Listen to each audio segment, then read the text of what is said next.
അന്വേഷണ കമ്മീഷനുകൾക്ക് മേൽ അടയിരിക്കുന്ന സർക്കാരാണ് പിണറായി വിജയന്റേതെന്ന് DCC president advocate Martin George. ആരോപണ വിധേയരായ മന്ത്രി ഗണേഷ് കുമാറും മുകേഷ് MLAയും രാജിവെക്കണമെന്നും അദ്ദേഹം ആവശ്യപ്പെട്ടു. മഹിളാ കോൺഗ്രസ് കണ്ണൂരിൽ സംഘടിപ്പിച്ച പ്രതിഷേധ പരിപാടി ഉദ്ഘാടനം ചെയ്യുകയായിരുന്നു മാർട്ടിൻ ജോർജ്. ഹേമ കമ്മീഷൻ റിപ്പോർട്ട് കയ്യിൽ കിട്ടിയിട്ട് ഒന്നും ചെയ്യാതെ 4 വർഷത്തിലധികം അടയിരിക്കുകയാണ് സർക്കാർ ചെയ്തതെന്ന് DCC president advocate Martin George കുറ്റപ്പെടുത്തി. കേരളത്തിൽ നിരവധി അന്വേഷണ കമ്മീഷനുകൾ ഉണ്ടായിട്ടുണ്ട്. എന്നാൽ ഒരു റിപ്പോർട്ടിലും സർക്കാർ നടപടി എടുക്കുന്നില്ല. ഇരകളെ സംരക്ഷിക്കുമെന്ന് പറയുന്ന സർക്കാർ യഥാർത്ഥത്തിൽ വേട്ടക്കാർക്കൊപ്പമാണ് നിൽക്കുന്നത്. പരാതി പറയുന്നവരെ ഭീഷണിപ്പെടുത്തി ആ പരാതികൾ ഇല്ലാതാക്കുന്ന നിലപാടാണ് സ്വീകരിച്ചു വരുന്നത്. ഹൈക്കോടതി ഇടപെട്ടതുകൊണ്ട് മാത്രമാണ് ഹേമ കമ്മീഷൻ റിപ്പോർട്ട് പുറത്തുവന്നത്. കേരളത്തിലെ സാംസ്കാരിക മന്ത്രി, സംസ്കാരം തൊട്ടുതീണ്ടാത്ത സംസ്കാര മന്ത്രി, ആ മന്ത്രി എന്താണ് ഇപ്പോൾ ചെയ്തുകൊണ്ടിരിക്കുന്നത്?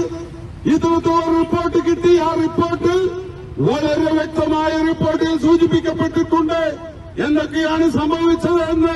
അതിനകത്ത് കൃത്യമായി രേഖപ്പെടുത്തിയിട്ടുണ്ട്. നിങ്ങൾ മനസ്സിലാക്കണം, ആ റിപ്പോർട്ട് തയ്യാറാക്കുന്നതിന് 2.5 വർഷമെടുത്തു. കോടിക്കണക്കിന് രൂപ ചെലവുള്ള ഒരു റിപ്പോർട്ടാണത്. പൈസയല്ല, പണമല്ല ഇവിടെ വിഷയം. അതിലും മാരകമായ സംഭവങ്ങളാണ് നമ്മുടെ സംസ്ഥാനത്ത് ഈ ഫീൽഡിൽ നടക്കുന്നുള്ളത് എന്ന് മനസ്സിലാക്കണം. ആരാണ് ഹേമ? ഹൈക്കോടതി റിട്ടയർഡ് ജഡ്ജിയാണ്. അവരെല്ലാവരുമായി നേരിട്ട് ബന്ധപ്പെട്ട് 2.5 വർഷമെടുത്ത് സുതാര്യമായി നടത്തിയ കാര്യങ്ങൾ ചർച്ച ചെയ്ത് അതുമായി ബന്ധപ്പെട്ട് ഒരു റിപ്പോർട്ട് തയ്യാറാക്കി. ആ റിപ്പോർട്ട് മേശപ്പുറത്ത് വെച്ച് അതിന്റെ മുകളിൽ കയറി അതാരും എടുത്തുകൊണ്ട് പോകാതിരിക്കാൻ അടയിരുന്നവനാണ് കേരളത്തിലെ സംസ്കാരമില്ലാത്ത സംസ്കാര മന്ത്രി.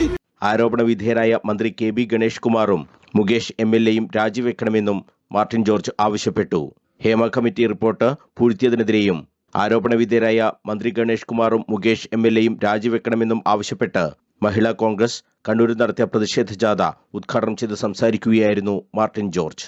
ജില്ലാ പ്രസിഡന്റ് ശ്രീജ മഠത്തിൽ അധ്യക്ഷത വഹിച്ചു.